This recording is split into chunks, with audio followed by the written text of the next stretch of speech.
السلام عليكم ورحمة الله وبركاته.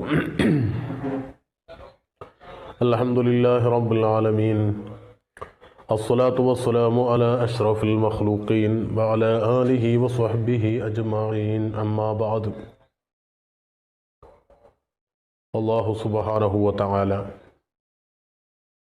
നമ്മുടെ വിഷമങ്ങളും പ്രയാസങ്ങളും ബുദ്ധിമുട്ടുകളും ഒക്കെ അല്ലാഹു തീർത്തു തരുമാറാവട്ടെ. അള്ളാഹുവിൻ്റെ നാമങ്ങളിൽപ്പെട്ട അസ്മാഉൽ ഹുസ്ന, ഇതിൻ്റെ പവിത്രതകളും ഇതിൻ്റെ ഓരോന്നിൻ്റെ മഹത്വങ്ങളും ഞാൻ പല നിലക്കും പല വീഡിയോസുകളിലൂടെയും പറഞ്ഞ് നിങ്ങളുടെ മുമ്പിൽ അതിൻ്റെ മഹത്വം ഞാൻ പറഞ്ഞിട്ടുണ്ട്.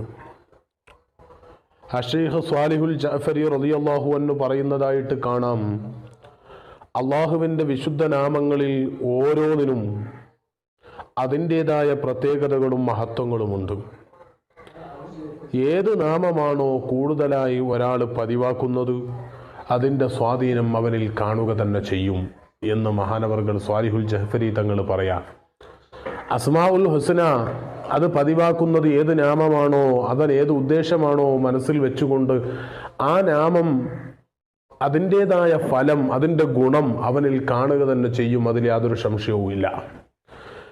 എന്നാൽ ഒരൊറ്റ ഒരു നാമമാകുന്ന അള്ളാഹുവിൻ്റെ ഇസ്മുകളിൽപ്പെട്ട ഏറ്റവും മഹത്വമുള്ള, ഏറ്റവും പ്രതിഫലമുള്ള, വലിയ മഹത്വമേറിയ ഒരു നാമമാണ് യാ ബാഖി.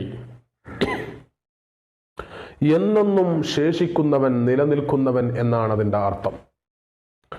ഈ യാ ബാഖി എന്ന ഇസ്മ, അത് യാ ബാഖി യാ അല്ലാഹ് എന്ന് പറഞ്ഞാലും അള്ളാഹുവിനെ കൂട്ടിച്ചേർത്തുകൊണ്ട് പറഞ്ഞാലും പ്രശ്നമില്ല. യാ ബാഖി എന്ന ഇസ്മ ഒരൊറ്റ ഇരുത്തത്തിൽ ഇരുന്നു കൊണ്ട് ഈ ഇസ്മ 100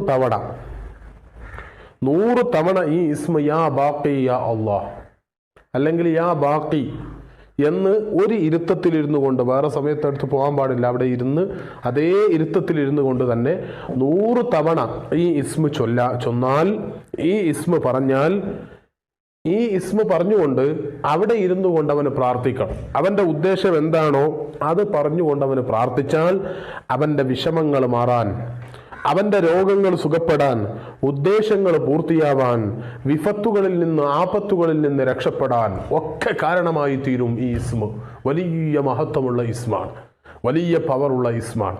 അള്ളാഹു അത് നമുക്ക് ദുആ ചെയ്യാനും അതിൻ്റെ ഫലം നമ്മുടെ ജീവിതത്തിൽ കാണാൻ അള്ളാഹു തൗഫീഖ് ചെയ്യട്ടെ. അസ്സലാമു അലൈക്കും വറഹ്മത്തുള്ളാഹി.